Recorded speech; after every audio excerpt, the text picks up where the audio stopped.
मैं आप लोगों के साथ योजना मैगज़ीन अक्टूबर की जो कि बेस्ड है और इकोसिस्टम टॉपिक पे वो डिस्कस करने जा रहा हूँ।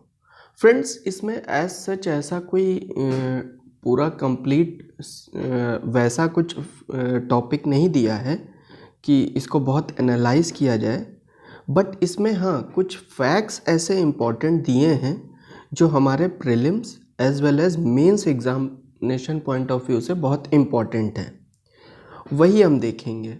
एक्चुअली क्लियर कट तो सेग्रीगेशन नहीं होता, लेकिन हाँ कुछ कुछ क्वेश्चन दिख जाते हैं कि प्रीवियस ईयर क्वेश्चन को देखते हुए कि इस टाइप के क्वेश्चन प्रीलिम्स में पूछे जाते हैं या इस टाइप की चीज़ें हम अपने मेंस के आंसर राइटिंग में इकोलॉजी के सेक्शन के क्वेश्चंस में लिख सकते हैं या साइंस टेक के क्वेश्चंस में लिख सकते हैं। तो वही सब चीज़ों को आज हम लोग देखेंगे। तो चलिए स्टार्ट करते हैं पूरी योजना का क्रक्स।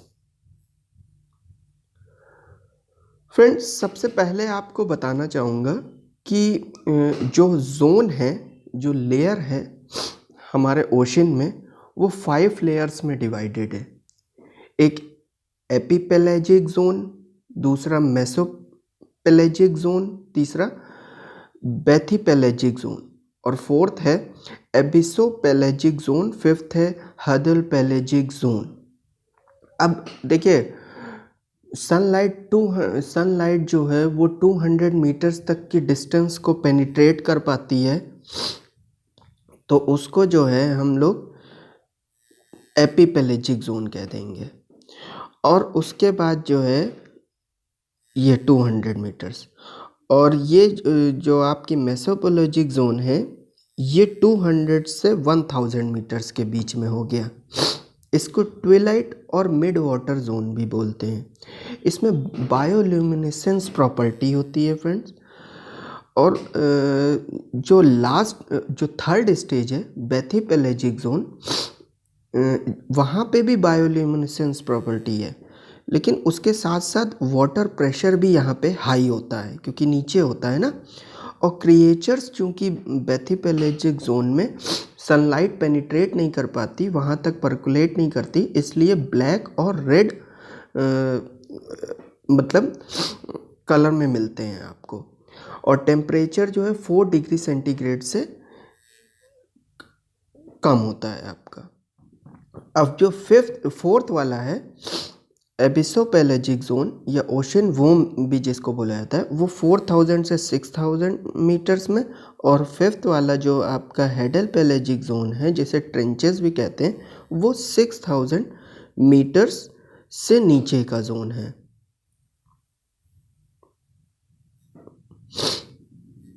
अब फ्रेंड्स, इसके देखिए ये मैंने लेयर्स में बता रखा है।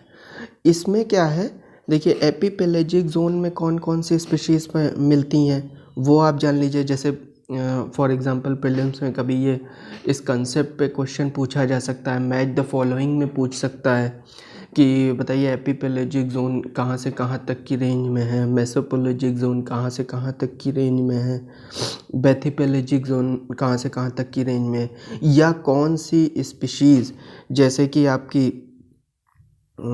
ये क्या नाम है, जेलीफिश किस में पाई जाती है। तो एपीपेलेजिक जोन में डॉल्फिन हो गई, ब्लू व्हेल हो गई, सी टर्टल हो गई, ये सारी आपकी एपीपेलेजिक जोन में पाई जा रही। फिर मेसोपोलॉजिक में क्रैब हो गया आपका, ऑक्टोपस हो गया, सॉल्ट फिश हो गया, वुल्फ ईल हो गया, कैट शार्क हो गई, ये सब। उसी तरह से बेथीपेलेजिक में आपकी बायोफिश है, स्क्विड है, वाइपर फिश है, एंजल फिश है, एंगलर फिश है। और उसके नीचे फोर्थ वाला जोन है, वहाँ सी स्टार है, शिम्स है, स्क्विड्स हैं। हेडलपेलेजिक में स्टार फिश है। देखिए स्टार फिश और सी स्टार फोर्थ में स्टार फिश। इतना आपको एक एक याद करने की फ्रेंड इसको ज़रूरत नहीं है, लेकिन मोटा मोटा समझ लेना चाहिए कि जो मेन स्पीशीज जैसे आप सुनते हैं अक्सर ओशन में डॉल्फिन, सी टर्टल, इनका नाम तो ये तो एटलीस्ट पता आइडिया होना चाहिए ना कि जहाँ सनलाइट जिस लेवल तक पेनिट्रेट करती है वहाँ तक ये पाए जाते हैं। उसके डेप्थ में बहुत जाएंगे तो उनका बहुत ज़्यादा न्यूज़ में जिक्र नहीं होता है, लेकिन जानकारी हमको होनी चाहिए। चलिए आगे देखते हैं।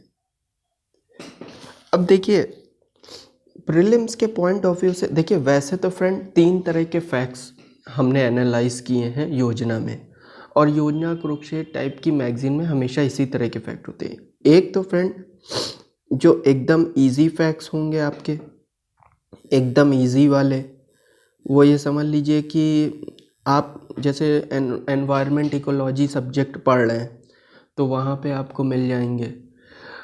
दूसरे फैक्ट्स ऐसे होंगे फ्रेंड्स जो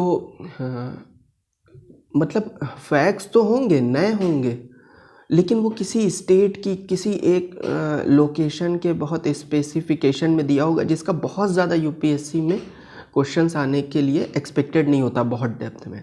और तीसरे होते हैं मोस्ट इम्पॉर्टेंट टाइप के फैक्ट्स। जो ये मोस्ट इम्पॉर्टेंट टाइप के फैक्ट्स हैं फ्रेंड्स, हमने उन्हीं को कंपाइल करने की कोशिश की है। तो हम उन्हीं फैक्ट्स को देखेंगे, और जो इजी टाइप के हैं वो आप सब्जेक्ट से पढ़ लेंगे, और जो लेस रेलेवेंट हैं उनको हमने यहाँ पे डिस्कस नहीं किया है। तो जैसे माउंट थोलियर की बात करें तो ग्रेट निकोबार आइलैंड में, तो इसके लिए सबसे पहले आपको ये जानना होगा कि ग्रेट निकोबार आइलैंड की लोकेशन क्या है। देखिए अगली स्लाइड में मैंने ये जो कि आपको दिखाया है कि अंडमान एंड निकोबार आइलैंड का ये पूरा मैप है। तो देखिए इसमें जो है अब जैसे ये वाला पोर्शन आपका कौन सा हो गया, ये अंडमान वाला हो गया, ये 10 डिग्री चैनल नीचे निकोबार वाला। तो अब इसमें कार निकोबार, लिटिल निकोबार और लास्ट में ग्रेट निकोबार। फ्रेंड्स इसका ऑर्डर भी पूछ लिया जाता है, जैसे उसमें भी पूछ सकता है नॉर्थ टू साउथ लगाइए। तो जैसे अंडमान निकोबार में नॉर्थ अंडमान, मिडिल अंडमान, फिर साउथ अंडमान, फिर लिटिल अंडमान, इसमें ये ऑर्डर है। फिर उसके बाद car Nicobar, little Nicobar, great Nicobar. इस तरह का प्रीवियस ईयर क्वेश्चन में पीसीएस में भी पूछा गया है क्वेश्चन। आप जब प्रीवियस ईयर पेपर एनालाइज करेंगे तो उसमें आपको मिल जाएगा। तो एक तो ऑर्डर, और दूसरा जो माउंट थोलियर की बात की गई वो आपके यही ग्रेट निकोबार आइलैंड यहीं पे मिलता है आपके। ठीक है फ्रेंड्स, तो ये माउंट थोलियर जो है ग्रेट निकोबार आइलैंड में, कोरल रीफ, अंडमान ये माना जाता है कि ये जैसे आप जो है ये पूछा जा सकता है कि वर्ल्ड में सबसे ज़्यादा रिचेस्ट कोरल रीफ कहाँ पाई जाती है। तो आपने पढ़ा होगा फ्रेंड, जब आप ज्योग्राफी पढ़ेंगे तो ऑस्ट्रेलिया की ग्रेट बैरियर रीफ वो सबसे रिचेस्ट मानी जाती है, और कोरल रीफ अंडमान निकोबार की वो सेकेंड है वर्ल्ड में।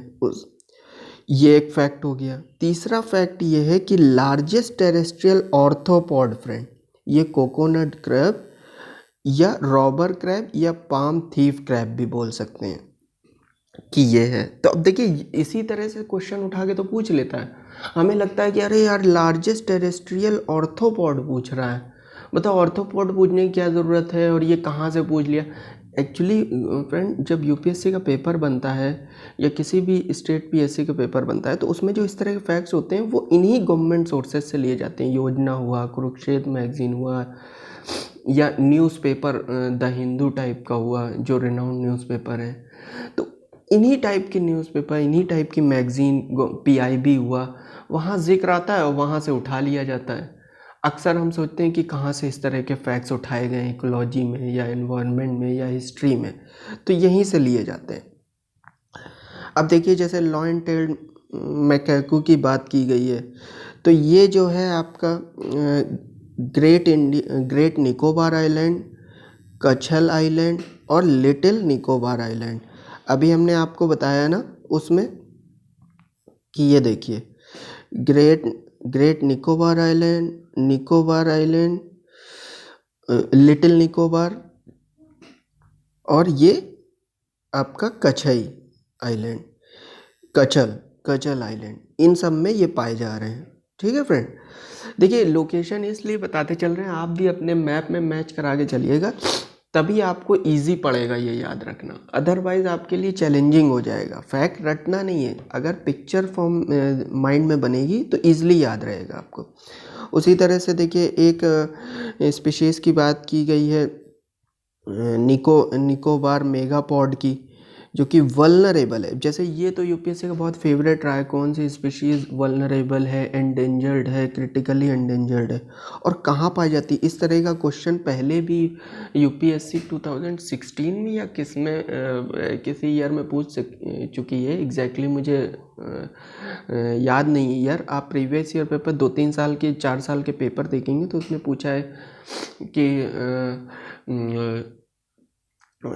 वो जो एशियाटिक लॉयन है वो सिर्फ गिर नेशनल पार्क में पाया जाता है गुजरात के, और या इस तरह के मतलब वन हॉर्न राइनोसेरस जो है सिर्फ यहाँ पे पाया जाता है, असम में मतलब इस तरह के भी फैक्ट्स पूछ लेता है।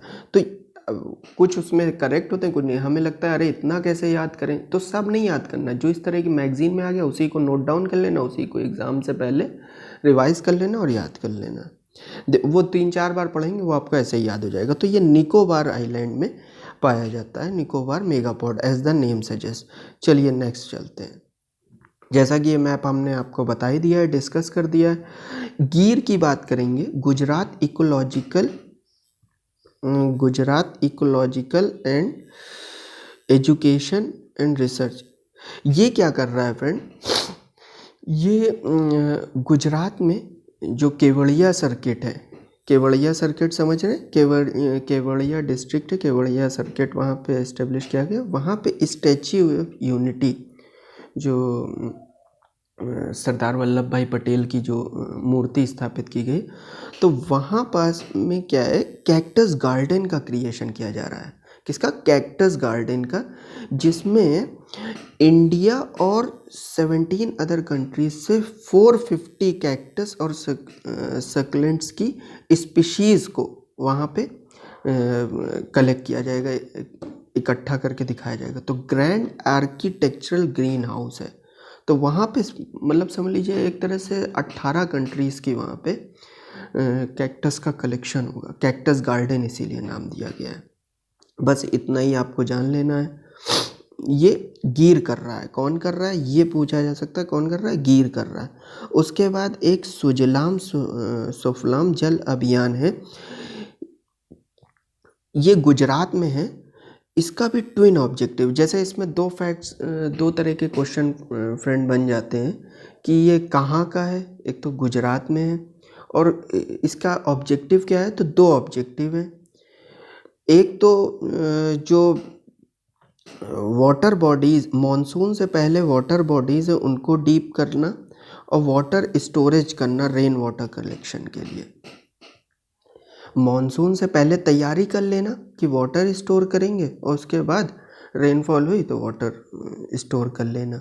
एक फैक्टर जैसे शायद 2020 या 2021 में आप देखेंगे पूछा था होकेरा लेक किस स्टेट में, कौन सी लेक, कौन सा नेशनल पार्क, कौन सी वाइल्ड लाइफ सेंचुरी किस स्टेट में है, मैच द फॉलोइंग टाइप में। तो उस हिसाब से हमीरसर लेक गुजरात की है, ये ध्यान रख लीजिएगा। वैसे तो आप जब सारी पढ़ेंगे रामसर साइट्स और वो wild life sanctuary, national park, तो सब आप एक ही जगह पढ़ लेंगे, लेकिन इस तरह से कुछ जो मैगजीन में आ जाता है वो ज़्यादा इंपॉर्टेंट हो जाता है क्वेश्चन पॉइंट ऑफ व्यू से। अब देखिए friend, national project on aquifer management NAQUIM, ये क्या कर रहा है? ये फ्रेंड वर्ल्ड का बिगेस्ट प्रोग्राम है जो क्या करेगा, ये मैनेजमेंट प्लान करेगा sustainable management of ground water. बस इतना समझ लीजिए कि NAQUIM, national project on aquifer management, ये ग्राउंड वाटर के सस्टेनेबल मैनेजमेंट को फैसिलिटेट करेगा। फ्रेंड इसमें बहुत कुछ समझाने लायक नहीं है, इसलिए मैं इसमें बहुत ज़्यादा समझाने के लिए कुछ समझता नहीं हूँ। जो हाँ प्रीलिम्स में कैसे क्वेश्चन बन सकता है, मेंस में कैसे यूज़ कर सकते हैं, वो मैं आपको बताता चल रहा हूँ। आपको बस इनको ध्यान रखना है। इनको नोट कर लेना, अपने नोट्स बना लेने इनके। देखिए आरवी सिंधु साधना, ये क्या है? ये फ्रेंड्स इंडियन ओशन में एक साइंटिफिक रिसर्च है। कहाँ पे है? इंडियन ओशन में है। वो तो नाम से ही जैसा कि सिंधु साधना इंडिया ही का होगा। दूसरा क्या है? साइंटिफिक रिसर्च है। कौन कर रहा है ये साइंटिफिक रिसर्च? ये एक्चुअली CSIR की एक लैब है जिसका हेडक्वार्टर गोवा में है, national institute of oceanography, NIO, जिसमें 23 साइंटिस्ट की एक टीम है जो कि इंडियन ओशन में जाएगी और सी एक्सपेडिशन करेगी। 2 मेन ऑब्जेक्टिव होंगे। 2 मेन ऑब्जेक्टिव क्या होंगे? एक तो जीन मैपिंग करेगी वो, और दूसरा मेटल्स के ट्रेस को स्टडी करेगी, कौन कौन से मेटल्स अंदर हैं, पाए जा रहे हैं। जीन मैपिंग किसकी करेगी? माइक्रो ऑर्गेनिजम्स की, मैरीन माइक्रो ऑर्गेनिजम्स की जीन मैपिंग करेगी। और प्रोटीन वैरायटी, प्रोटेमिक्स भी जैसे बोलते हैं, उनको स्टडी करेगी, कितने कितने वैरायटी के प्रोटीन हैं, जीन का क्या स्ट्रक्चर है, जीन की कैसे मैपिंग हुई है, उसको स्टडी करेगी। अब इसी में आगे देखते हैं। हाँ, अब इसी देखिए एक्चुअली तो बहुत सारे डिकेड्स हैं, बहुत सारे PCS में आप देखेंगे कि decade of biodiversity, decade of फलां, डिकेड ऑफ ये पूछ लेता है PCS में कि मैच द फॉलोइंग, कौन सा किस 10 ईयर के लिए डिक्लेयर किया गया है।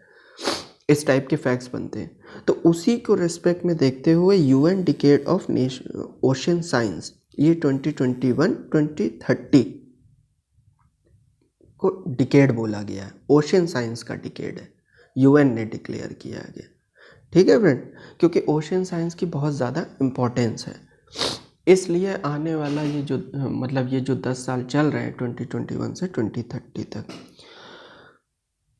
अब देखिए डीप ओशन मिशन को देखते हुए मिनिस्ट्री ऑफ अर्थ साइंस ने डीप ओशन मिशन के लिए 5 साल तक 2025 तक 6 मेजर कंपोनेंट्स के साथ एक प्रोग्राम लॉन्च किया है। तो देखिए क्या है ये मिनिस्ट्री ऑफ अर्थ साइंस का डीप ओशन मिशन पे जो प्रोग्राम है। 6 क्या क्या है इसमें, ये प्रीलिम्स और मेंस दोनों में आप लिख सकते हैं, इससे रिलेटेड जब क्वेश्चन आएगा तो। एक तो डीप सी माइनिंग और मैन्ड सबमर्सिबल के लिए टेक्नोलॉजीज़ का डेवलपमेंट। मैन्ड सबमर्सिबल क्या होता है?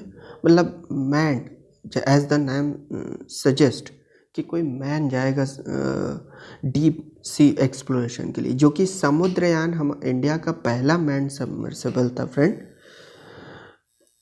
डीप ओशन एक्सप्लोरेशन के लिए जो अक्टूबर 2021 में गया था, वो 600 मीटर्स अंडर सी के डेप्थ में गया था।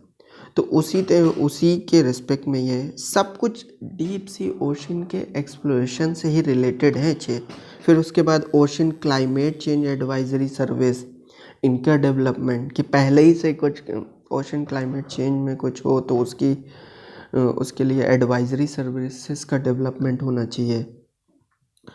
डीप सी बायोडाइवर्सिटी का रिस्पेक्ट में टेक्नोलॉजिकल इनोवेशंस, एक्सप्लोरेशन और उनके कंजर्वेशन के लिए।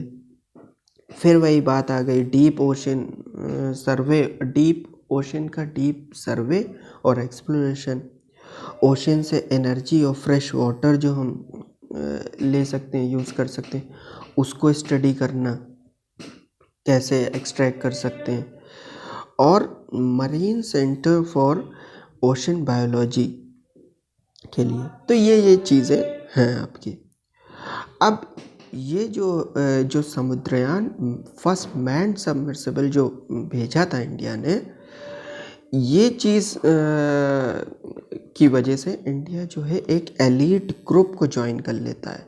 जो P5 कंट्रीज़ है ना फ्रेंड, उसमें UK को रिप्लेस कर दीजिए जापान से। बस US, रशिया, फ्रांस, चाइना तो होता है, एक जो जापान है वो P5 का मेंबर नहीं है, UK होता है, लेकिन UK को रिप्लेस करके जापान आ गया। इस तरह से आप याद रख सकते हैं कि ये 5 एलीट ग्रुप है जिसमें अब इंडिया भी शामिल हो गया है समुद्रयान को लॉन्च करके अक्टूबर 2021 में।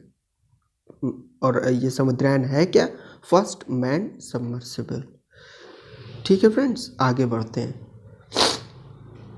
अब देखिए फ्रेंड्स, मेंस के पॉइंट ऑफ व्यू से जब इकोलॉजी से रिलेटेड जब कुछ क्वेश्चंस आते हैं, जैसे एनवायरनमेंट से रिलेटेड, तो उसमें बहुत जगह ऐसे हो गया इकोलॉजी एनवायरनमेंट से रिलेटेड क्वेश्चंस आते हैं।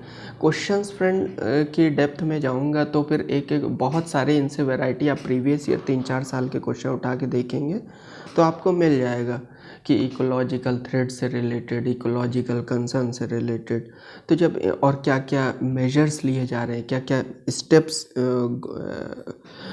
वर्ल्ड में कि अदर कंट्रीज़ ले रही हैं और इंडिया ले रही है, तो उन सब से रिलेटेड जब क्वेश्चन आते हैं उसमें बहुत ईजिली आप अपने कंटेंट में बीच में बॉडी में आप इस तरह के फैक्ट लिख सकते हैं कि बायोडाइवर्सिटी को प्रोटेक्ट करने के लिए 990 प्रोटेक्टेड एरियाज़ हैं, जिसमें से जो कंट्री, ये हमारे इंडिया के रिस्पेक्ट में, जिसमें से कंट्री का जो जोग्राफिकल एरिया है उसका 5.2% है जो प्रोटेक्टेड एरिया है, जिसमें से 120 तो सिर्फ ZSI के अंडर में ही है। ये प्रीलिम्स में नहीं पूछा जाएगा, लेकिन ये आपके मेंस के पॉइंट ऑफ व्यू से बहुत इम्पोर्टेंट है, आप लिख सकते हैं, काफ़ी एनरिच करेगा आपके आंसर को। जब भी इकोलॉजी एनवायरनमेंट उससे रिलेटेड क्या गवर्नमेंट स्टेप्स ले रही है, क्या इनिशिएटिव्स ले रही है उसे इम्प्रूव करने के लिए, तो क्या क्या मेजर स्टेप्स हैं और क्या क्या डेवलपमेंट्स हो चुके हैं, क्या अचीव कर लिया है, क्या अचीव करना है, तो उसमें ये सब आप डालेंगे तो काफ़ी एनरिच करेगा। योजना मैगजीन में आया तो वैसे ही इम्पोर्टेंट बन जाता है, गवर्नमेंट सोर्स का है। हाँ, जैसे ये एक फैक्ट आप दे सकते हैं, एस्से में दे सकते हैं, बहुत सारी चीज़ों में दे सकते हैं, इकोलॉजी एनवायरनमेंट से रिलेटेड कोई ऐसे, तो इंडिया का जो एक्सक्लूसिव इकोनॉमिक जोन जो है वो 18th लार्जेस्ट है, जो कि 2.37 मिलियन स्क्वायर किलोमीटर से पूरे वर्ल्ड में। ठीक है, ZSI और क्या कर रहा है, एक मैसिव टैगिंग प्रोग्राम चला रहा है। ZSI कौन, देखिए इसमें ये मैंने मेंस लिख दिया है, लेकिन प्रीलिम्स के लिए भी इम्पोर्टेंस हो सकता है कि एक मैसिव टैगिंग है। इसको इतना हार्ड एंड फास्ट मत मानिएगा, ये अपने हिसाब से इसको जब आप मेंस के लिए इसको माइंड में रखेंगे तो आपके प्रीलिम्स में भी काम आ जाएगा। तो जैसे ये है कि ZSI जो है जूलॉजिकल सर्वे ऑफ इंडिया जो है वो एक टैगिंग प्रोग्राम चला रहा है। ओलिव रिडले टर्टल जो कि उड़ीसा के कोस्ट पे पाए जाते हैं, और ग्रेट निकोबार आइलैंड के लेदर बैक टर्टल, इनके माइग्रेशन को ट्रेस करने के लिए, ये माइग्रेट क्यों कर रहे हैं, तो इस वजह से इसको ट्रेस करने के लिए ये ZSI चला रहा है। कौन चला रहा है और क्या प्रोग्राम चला रहा है, मकसद क्या है, एम क्या है, और which organisation is doing that, running that programme, और किस लिए कर रहे हैं, फॉर व्हाट पर्पस, तो ये क्लैरिटी होनी चाहिए। तो प्रीलिम्स हो या मेंस हो, हर जगह आपको, प्रीलिम्स में अगर फैक्ट बेस्ड क्वेश्चन बनता है तो भी आप कर लेंगे, और मेंस में तो आप अच्छे से इसको यूज़ कर ही लेंगे। उसके बाद देखिए एक चीज़, एक फैक्ट निकल के आया योजना से कि long term ecological observatories, actually ये क्या कर रही है, ये ऑर्थोपॉड्स को मॉनिटर कर रही है। बस इतना जान लीजिए, लॉन्ग टर्म इकोलॉजिकल ऑब्जर्वेटरीज फ़िलहाल क्या कर रही है, एज़ पर योजना जो फैक्ट दिया था उसमें, देखिए दिया तो बहुत सारी स्टोरी रहता है, लेकिन वो ना आप मेंस में यूज़ कर सकते हैं ना प्रीलिम्स के पॉइंट ऑफ व्यू से इम्पोर्टेंट है, तो उसका उतना यूज़ नहीं। जो उसमें यूज़ है वो मैंने निकाल लिया, वो आपको दे दिया कि आपका टाइम बचे आपकी काम की चीज़ निकाल के देने में। और कैसे यूज़ करेंगे, किस टाइप का क्वेश्चन बन सकता है, वो तो मैं बताते ही चल रहा हूँ आपको। तो ये फंड कौन कर रहा है इसको, ministry of environment, forest and climate change, ये कर रहा है MOEFCC, इसको ये फंड कर रहा है। और इम्प्लीमेंट कौन कर रहा है, ये इम्पोर्टेंट है, ZSI। Zoological Survey of India. तो Z Zoological Survey of India की इम्पोर्टेंस आप देख सकते हैं कि कितने इनिशिएटिव्स इसके चल रहे हैं। अब फ्रेंड्स ये देखिए कुछ फैक्ट्स हैं। अब जैसे कोरल्स पे, कोरल रीफ को लेके पूरे वर्ल्ड में एक कंसर्न है कि थ्रेट में है, और वो ओशन की बायोडाइवर्सिटी में उनका एक एसेंशियल रोल होता है। तो अब वो डिस्टर्ब हो रहे हैं। एक्चुअली इंडियन ऑयल कॉरपोरेशन भी एक्सप्लोरेशन वगैरह करता रहता है। तो गल्फ ऑफ कच्छ में क्या है, कोरल ट्रांसलोकेशन हो रहा है, ट्रांसलोकेट कर रहा है, मतलब कुछ इसके एक्सप्लोरेशन से इफेक्ट हो रहा होगा या कुछ हो रहा होगा। तो ये टाइप की चीज़ें आप मेंस में कहीं ना कहीं लिख सकते हैं कि किस तरह से कोरल्स डिस्टर्ब होते हैं, कि कोई और ऑर्गेनाइजेशन जब एक्सप्लोरेशन करती है ओशन में, तो वहाँ उसके आसपास की जो कोरल्स हैं, कोरल रीफ्स हैं, उनके डिस्टर्ब होने का थ्रेट होता है, और वो डिस्टर्ब होती हैं तो उससे ओशन की पूरी बायोडाइवर्सिटी डिस्टर्ब होने का थ्रेट होता है। तो इस टाइप की चीज़ों को क्या क्या स्टेप्स लिए जा सकते हैं, क्या कैसे उन्हें बचाया जा सकता है, तो उस पर आगे प्रोविजंस बनाए जा सकते हैं। अब देखिए, हाँ, जियोलॉजिकल सर्वे, अब जब एक्सप्लोरेशन की बात हुई तो माइनिंग की बात आई, तो जैसा कि योजना में एक फैक्ट दिया था, जियोलॉजिकल सर्वे ऑफ इंडिया। कभी कभी इस तरह के यूपीएससी फैक्ट लिखने में मतलब बहुत एनरिच कर देता है। जब आप मिनरल एक्सप्लोरेशन और इन सब की बात कर रहे होंगे तो उसमें ये बता सकते हैं कि जो geological survey of India GSI है, वो प्रीमियर जियो साइंस ऑर्गेनाइजेशन है जो कि मिनरल एक्सप्लोरेशन करती है, और आज से नहीं कर रही है, 1851 से कर रही है। अब इसी के रिस्पेक्ट में कई बार क्या होता है, यूपीएससी फैक्ट पे खेल जाती है या मैच द फॉलोइंग दे देती है। 4 ऑर्गेनाइजेशन है और कब बने हैं, या 4 लॉज हैं कब बने हैं, 4 स्कीम्स है गवर्नमेंट की, सेंट्रल गवर्नमेंट की, और कब कब आई हैं। तो जैसे नेशनल मिनरल एक्सप्लोरेशन पॉलिसी, जो जिसमें प्राइवेट प्लेयर्स को भी इन्वॉल्व किया गया है, पीपीपी मॉडल भी लाया गया है, कि जो हमारी जो मिनरल रिच कंट्री है उसको हम अवेल कर सकें उनके बेनिफिट्स को, बट वो नॉन फ्यूल के, ख़ास करके नॉन फ्यूल वाले। तो उसके लिए नेशनल मिनरल एक्सप्लोरेशन पॉलिसी 2016 में, जिसमें प्राइवेट प्लेयर्स का भी रोल रहेगा। अब जीएसआई जो है वो एक नोडल एजेंसी है, और वो लैंडस्लाइड बेस्ड स्टडीज़ करती है, और ये कब से, 2004 से चल रही है। मतलब लैंडस्लाइड बेस्ड स्टडी कर रही है जीएसआई। तो आप देख ही रहे हैं कि इसका इंसेप्शन 1851 से है। अब एक जो बहुत इम्पॉर्टेंट साइंस टेक के से रिलेटेड एक अपने क्वेश्चंस में यूज़ कर सकते हैं, बायोटेक्नोलॉजी से रिलेटेड के क्वेश्चंस में यूज़ कर सकते हैं, वो है आपका in vitro plant tissue culture techniques. ये क्या होता है? ये फ्रेंड कुछ नहीं होता है, जो हमारे मेडिसिनल और कमर्शियल प्लांट स्पीशीज़ है ना, उनके प्रोपागेशन, कंजर्वेशन और इम्प्रूवमेंट के लिए उसमें क्वालिटीज़ ऐड करना।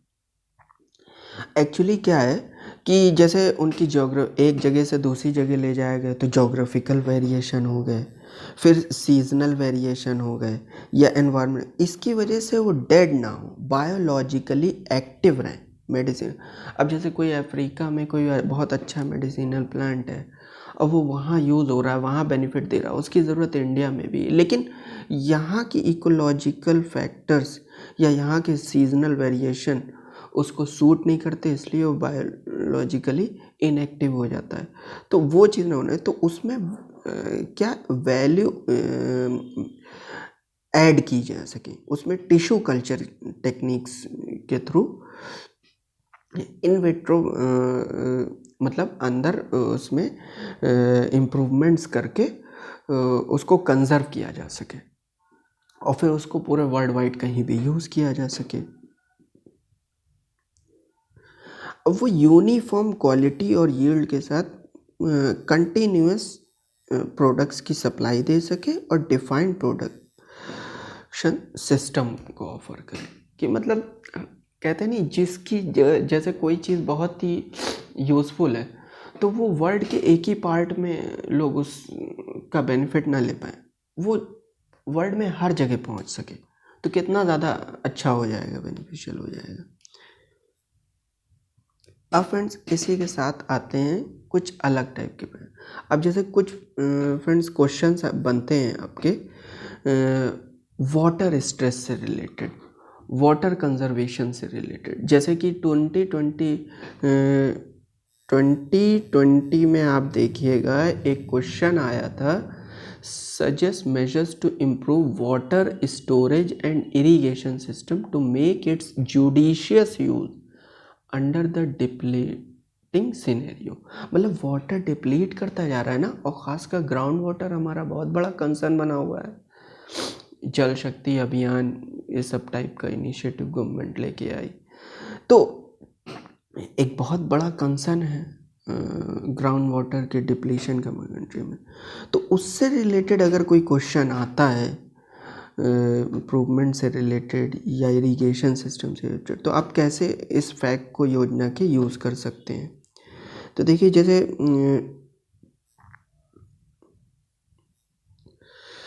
हैदराबाद निज़ाम महबूब अली ख़ान ने उनको एम विश्वेश्वरैया को एंगेज किया था कि वो एक प्रिपेयर करें comprehensive plan flood protection after catastrophic floods of 1908 from river Musi and AC से।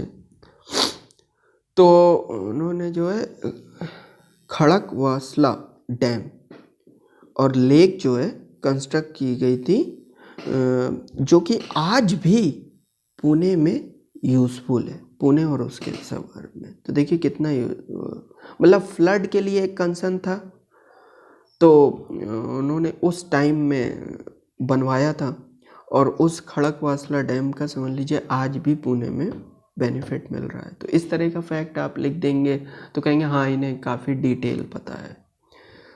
या इरिगेशन का एक कंसर्न है जहाँ पे हम इज़राइल से टेक्नोलॉजी ले रहे हैं, ड्रिप इरिगेशन, स्प्रिंकलिंग इरिगेशन के लिए, क्योंकि पर ड्रॉप मोर क्रॉप टाइप की चीज़ों को साकार कर सकें।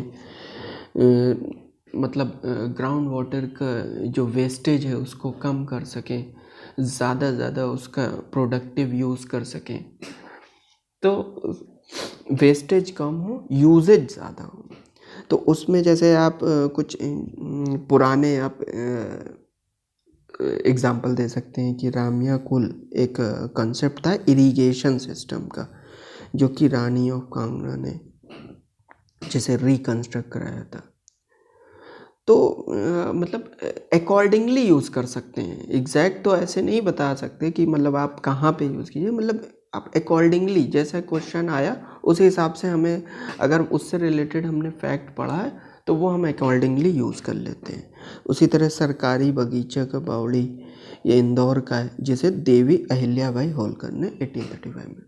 फ्रेंड इसमें बहुत ही इम्प्रेसिव फैक्ट्स ऐसे तो नहीं थे कि जिनको मैं ये कहूँ कि मतलब इसमें बहुत कुछ एनालिटिकल हो। ये फैक्ट्स हैं जो क्वेश्चन टू क्वेश्चन वेरी करता है कि मेंस के किस क्वेश्चन में आप यूज़ कर सकते हैं, लेकिन मल्टीपल टाइम जब आपके पढ़े होते हैं ना, और मल्टीपल टाइम आपको एक बेस्ट तरीका है मेंस क्रैक करने का, क्वेश्चंस को खूब गो थ्रू कीजिए एटलीस्ट 5 ईयर्स, और बेस्ट होगा कि 10 ईयर्स। जब से 2013 से जो सिलेबस चेंज हुआ है यूपीएससी का, तब से आप देखेंगे तो बहुत ज़्यादा बेनिफिशियल है। किस तरह के यूपीएससी क्वेश्चंस पूछ रहा है, उसमें क्या क्या लिखा जा सकता है, उनको लिखने की कोशिश कीजिए। फिर उसमें आपको खुद ही अकॉर्डिंगली समझ में आएगा कि किस क्वेश्चन में कौन सा फैक्ट हम योजना का या कुरुक्षेत्र का कहाँ पे यूज़ कर सकते हैं। क्योंकि अब बहुत सारे जैसे कुरुक्षेत्र में तो डायरेक्ट टॉपिक आ गया, उस टॉपिक पे बेस्ड एक क्वेश्चन बन सकता है कि एग्रीप्रेन्योरशिप बताइए क्या है, रूरल टूरिज़्म को पे बताइए क्या स्कोप है, क्या वो है।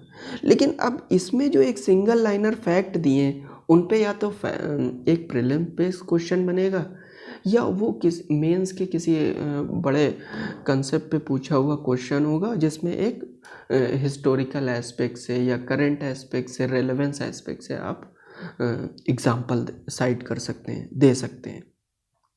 तो वो काफ़ी एनरिच कर देता है आपको, दूसरों के बनिस्बत एज पे ले आता है, हाफ मार्क्स या 1 मार्क। और आपको तो पता है कितनी फाइट होती है, 0.55 मार्क्स की कितनी फाइट है। तो उस पॉइंट ऑफ व्यू से मैंने सोचा कोई भी इम्पोर्टेंट फैक्ट आपका योजना का स्किप ना होने पाए। जिन्होंने, कई बार क्या होता है फ्रेंड, हम पूरी मैगज़ीन भी पढ़ लेते हैं लेकिन बहुत सारी काम की चीज़ें हम भूल जाते हैं, इस नहीं निकाल पाते, एक्सट्रैक्ट कर पाते, या हम इस लेथार्जिक हो जाते हैं, लेजी, अरे यार इतना पढ़ो उसमें से 1-2 फैक्ट। तो वही आपका जो एफर्ट है उसको रिड्यूस करके मेरी कोशिश है कि आपकी मेहनत को रेलेवेंट पॉइंट ऑफ व्यू से यूज़ किया जा सके, मतलब आपका सही जगह लगे। ये नहीं कि आप, पता चला एक मैगज़ीन को ही तैयार करने में परेशान है, मेन और चीज़ें कॉस्ट बेनिफिट के हिसाब से छूट जाए। इसके जो यूजेज है उसके हिसाब से मैं कंपाइल करे दे रहा हूँ, इसको सुन लीजिए, इससे कुछ फैक्ट्स लिख लीजिए नोट्स में अपने, जहाँ नोट्स प्रिपेयर करते हैं सब्जेक्ट वाइज, जैसे ecology, science tech, geography, history, जहाँ जहाँ जिससे जो रिलेटेड फैक्ट आपको किसी मैगज़ीन या न्यूज़पेपर मिले वहाँ ऐड ऑन करते जाइए।